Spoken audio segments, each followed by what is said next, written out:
Le carême est le moment où on se dit les choses, où j'aime dire les choses.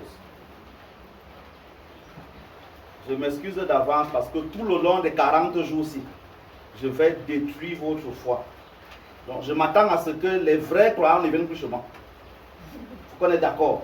Voilà. Parce que je ne suis pas un croyant. C'est la première chose qui doit sortir de vos têtes. Je ne suis pas un croyant. Vous aussi arrêtez d'être des croyants. Et c'est important. Arrêtez d'être des croyants. Parce que celui qui croit, il fait, comme je disais dimanche, il croit tout. Tous ceux qui croient en Jésus, en Mahomet, ou je ne sais pas moi, en qui d'autre, dès que celui-là dit A, le A là est bon, le A là est vrai. On ne réfléchit pas. C'est ça le problème. Vous croyez en Jésus, dès qu'on vous dit que la Bible, c'est la parole de Jésus, la parole est vraie. Alors, même si dans la Bible, là, il est écrit que c'est Noé qui a maudit ses deux enfants, qui a maudit un enfant. Il a noirci, il est devenu noir. Il s'appelait, je crois c'est Cham. Et c'est là où la race noire est apparue. Ça veut dire que nous les noirs, nous sommes une race maudite. C'est aussi vrai, n'est-ce pas? Alors que c'est biblique. Ceux qui parlent Ewondo, quand on dit gloire au Père, au Fils et au Saint-Esprit, en Anga Bokoba, n'est-ce pas? Vous connaissez la phrase, non? Ceux qui sont petits. Vous savez que Okoba là, c'est le nom d'un quartier en Égypte. Vous le saviez? Donc on est en train de vous dire que comme c'était mauvais là-bas en Égypte, pourtant nous, les Africains, la croix que je porte ici et qui est là derrière moi, est la croix qu'il y a en Égypte. Donc on vous dit que l'Égypte était mauvaise. Et vous aimez chanter ça. C'est Dieu qui a libéré nos ancêtres d'Égypte.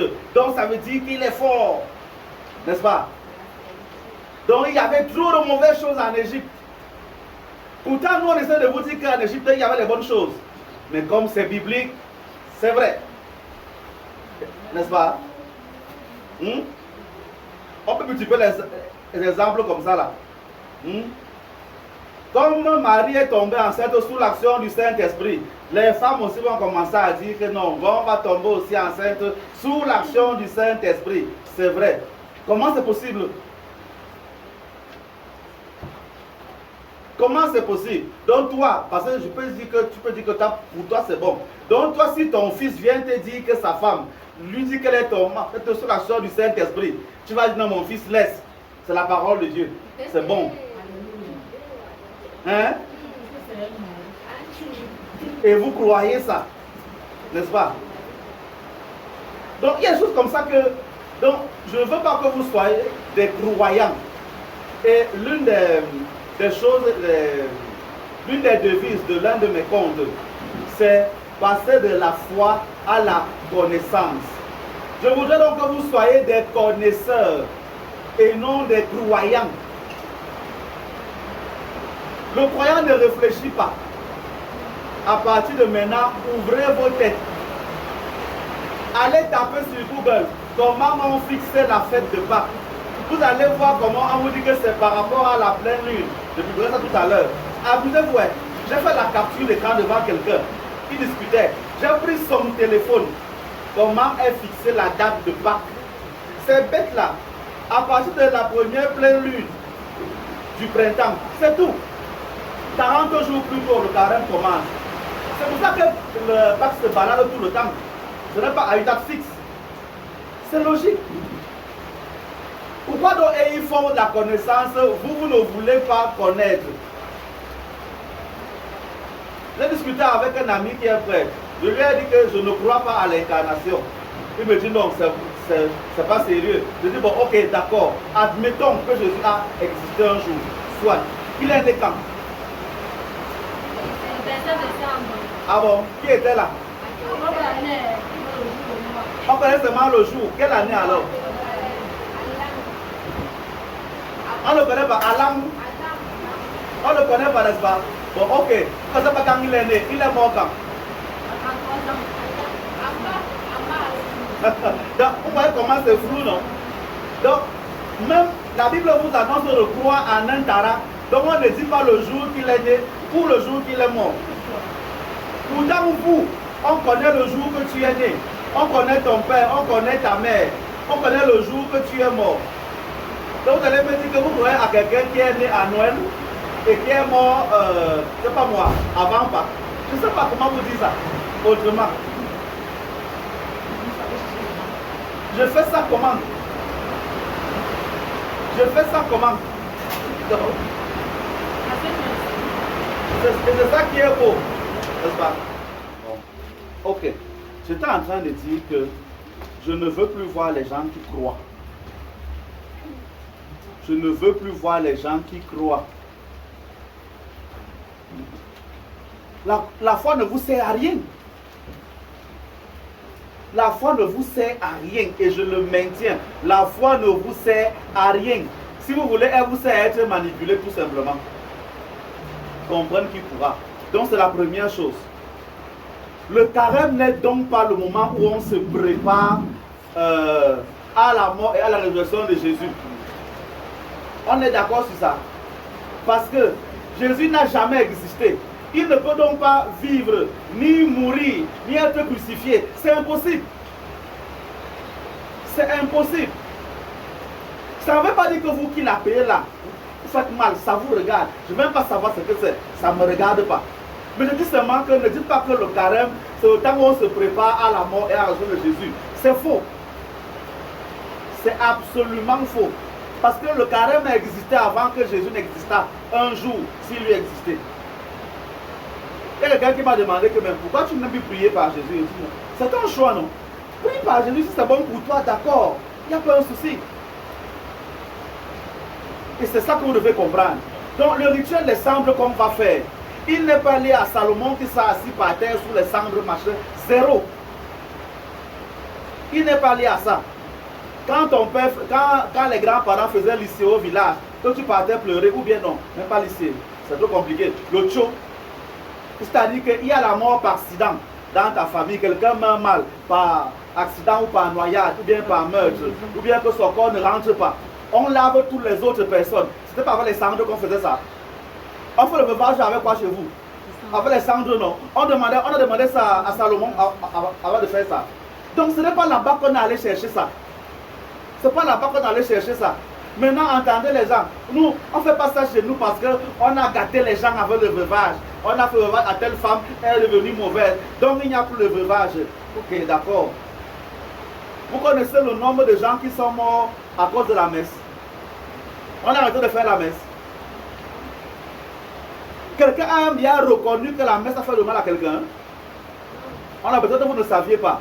Sachez que pendant la colonisation, ici, là, quand on s'est rendu compte que beaucoup il y avait beaucoup de problèmes avec les prêtres, les soldats, on a commencé à faire des soldats des prêtres. Comme la messe était le dos tourné, comment est-ce que les gens faisaient? Les Africains venaient tuer les prêtres pendant la messe.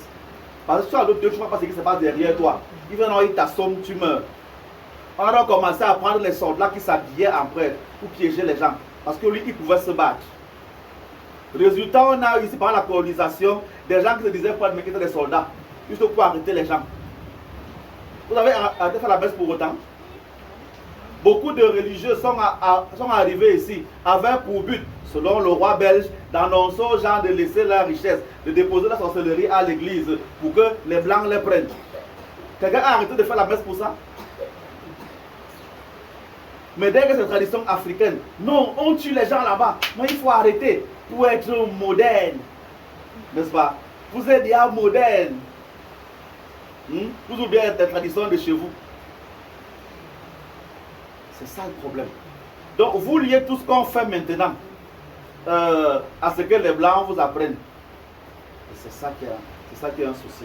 Donc le carême n'est pas un temps. Le carême est un temps de pénitence. Pourquoi c'est la période-ci? Le printemps est le moment où la nature recommence à vivre. Bon, maintenant que vous avez déjà tout détruit, les saisons se mélangent déjà n'importe comment. On ne sait même plus quand il pleut, quand il ne pleut pas. On est déjà, il peut tout le temps maintenant. Voilà. Chacun fait sa part de théorie là-bas.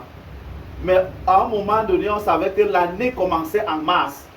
Et la pleine lune de mars était dans le début du printemps, le moment où l'année commençait. On se préparait donc à ce début d'année-là avec un temps de purification. Et je disais que le temps là commençait après les Lupercales. Les Lupercales, c'est ce que vous avez fait le 14 février là. Parce que il n'existe pas une histoire claire de votre Saint-Valentin là. Oh, c'était un prêtre, oh, c'était un moine, oh, c'était un évêque. Chacun sort sa part. Certains disaient que c'était un prêtre qui distribuait les fleurs, d'autres c'est qu'il célébrait les mariages. Je connais au moins 5 histoires du même Saint-Valentin. Mais il y a quand même un problème. Donc arrêtez de me dire que c'est un truc qui est catholique. C'est pas sérieux, n'est-ce pas? Les Lupercales, c'était les fêtes on va dire, les fêtes où on faisait des orgies. L'orgie, c'est qu'on mange beaucoup, on boit beaucoup, on s'envoie en l'air beaucoup. Bacchus appelle Vénus. Donc, on mange beaucoup pour pouvoir boire beaucoup. Dès que tu bois beaucoup, tu es déjà un peu sous.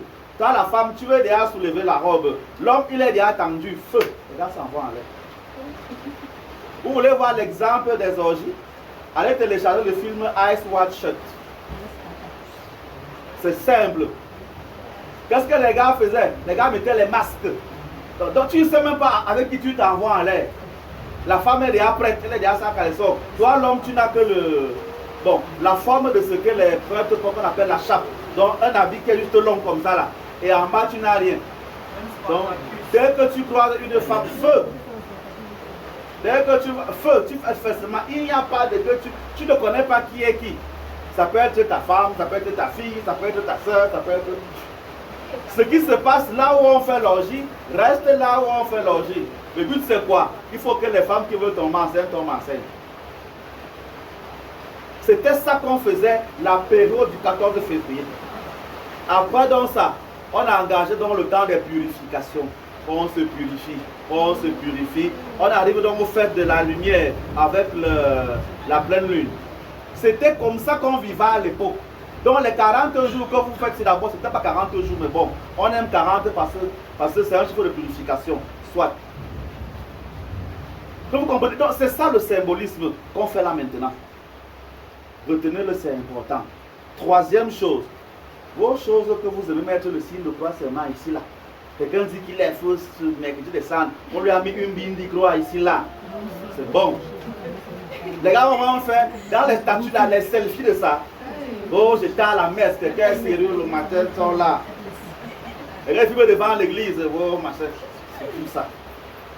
C'est vrai que faire le signe de croix au niveau de la glande pinéale, c'est bien. C'est un très bon signe. Le troisième œil, c'est ici. Donc c'est important. De temps en temps, de masser la glande pinéale là, ça facilite qu'il soit oxygéné. Donc ça facilite la vision. D'accord? Ça c'est bien, c'est pas un problème. Mais il faut quand même être sérieux. En quoi le fait de mettre la cendre là purifie tout ton âme? Il y a un problème. Quand Corona est arrivé, les gars qui croyaient en Dieu ont arrêté de faire la messe ensemble. Il fallait faire la messe 1 mètre d'écart. Donc le célébrant est ici. L'autre est à 1 mètre là-bas. Dans la même couple là, ils ne boivent pas. S'ils sont 3 prêtres, il y a 3 calices. Espacés. Oui, il n'y a pas la foi à la période là. On ne croyait pas en Dieu. Non, on ne croyait pas en Dieu la période là. Non. Les gars ne partaient plus à la messe. Tu arrives à la messe, tu vois seulement les photos des gens. Les photos des gens. Voilà. Là, on ne croyait pas que Dieu est tout puissant. On a commencé à faire que le mercredi des cendres, on met la cendre à la fontanelle. Donc, on va un peu de toucher. On prend un peu la poudre là. On met comme ça sur ta fontanelle. C'est vrai qu'il faut protéger la fontanelle. C'est pour ça que les consacrés mettent toujours un chapeau. C'est le but du chapeau, de protéger la fontanelle. D'accord? C'est à ça que servent les cheveux. Pas de problème. C'est pour ça que les enfants, on leur couvre la tête. C'est pour ça qu'on n'impose pas les mains à n'importe qui. Oui, on se comprend. Donc, il faut refuser ça. Celui qui est sorcier, il te pose la main sur la tête, il t'aspire. Moi, en tant qu'exorciste, j'impose les mains à quelqu'un, les mains nues, je le divise en 4. Il pèse un quart de sa vie. Il perd un quart de sa vie. C'est naturel, c'est mon pouvoir. C'est pour ça que le bon prêtre n'impose pas les mains comme ça. Il prend l'épaule, il plie il pose les tôles sur toi et il met les mains sur les tôles. C'est comme ça. Donc, vos histoires de impose-moi les mains là, il faut refuser. Ce n'est pas bon. Ce n'est pas bon. Il faut savoir ça. Oh, viens. J'aimais ça aussi avant, mais je ne savais pas. Maintenant qu'elle connaît, dès que tu tends ta vieille main sur moi, mon regard seulement te dit que, oh, laisse. Non, laissez. Le parrainage, c'est mettre la main sur l'épaule de quelqu'un. C'est ce qu'on fait quand on baptise les gens. Ça aussi, laissez.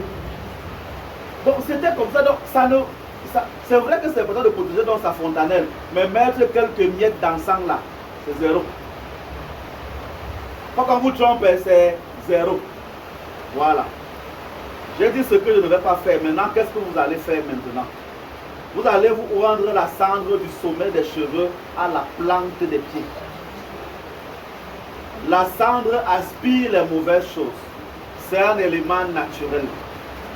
On se oint de la cendre quand on veut se déposséder, se désenvoûter, se purifier. On le fait aussi avec le sel.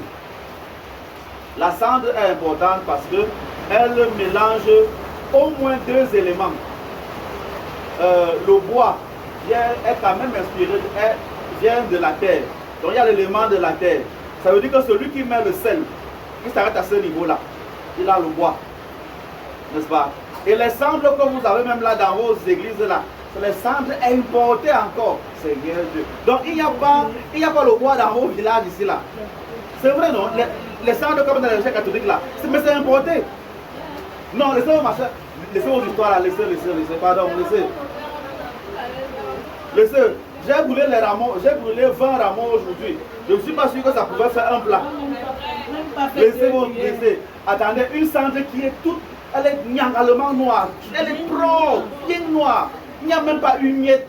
Quand vous allez voir la cendre, vous allez quand même voir un peu le blanc, un peu les morceaux de bois, un peu machin. Les cendres qu'il y a dans vos églises là, il y a ça. C'est d'abord très noir. Propre, ça dit que c'est trop normal. Ouais. Bon, crois ça, c'est bon. Donc, essaie de faire comme ça que tu prends ton rameau, n'est-ce pas? Non, tu prends ton rameau, tu brûles, tu mets l'eau dedans. Si ça devient proprement noir, c'est que c'est bon. Mais moi, je ne crois pas à ça. J'ai déjà brûlé le rameau même 3 fois. J'ai encore fait ça aujourd'hui. Donc, beaucoup là, c'est importé, soit. Donc, vous avez d'abord les cendres artificielles. Ça existe aussi. Donc, le rameau, la cendre, c'est donc l'élément de la terre, premièrement, qui est passé sous l'élément de feu. Vous voyez, non? Tous les éléments de feu, ça brûle. Voilà au moins 2 éléments que vous avez sur vous. Tu mets ça sur toi. Et ça aspire les mauvaises choses. Habituez-vous à faire ça, c'est bon. D'abord, c'est bon pour la peau. Donc, celui qui va faire ça et qui a pas de problème de peau, c'est qu'il a un voile mystique. Il ne faut pas qu'on s'entende. Donc, les gens que ça va gratter après là, vous avez le voile mystique. C'est d'abord ça. Les autres, la peau va devenir belle et tout le reste. Donc c'est ça que nous on va faire. C'est un rituel d'exorcisme. Voilà ça qu'on m'a dit. C'est un rituel d'exorcisme. C'est ça que nous on va faire maintenant. Et c'est ça que je fais. On peut le faire n'importe quand. C'est bon par exemple de le faire aussi le mercredi des cendres ou vendredi saint.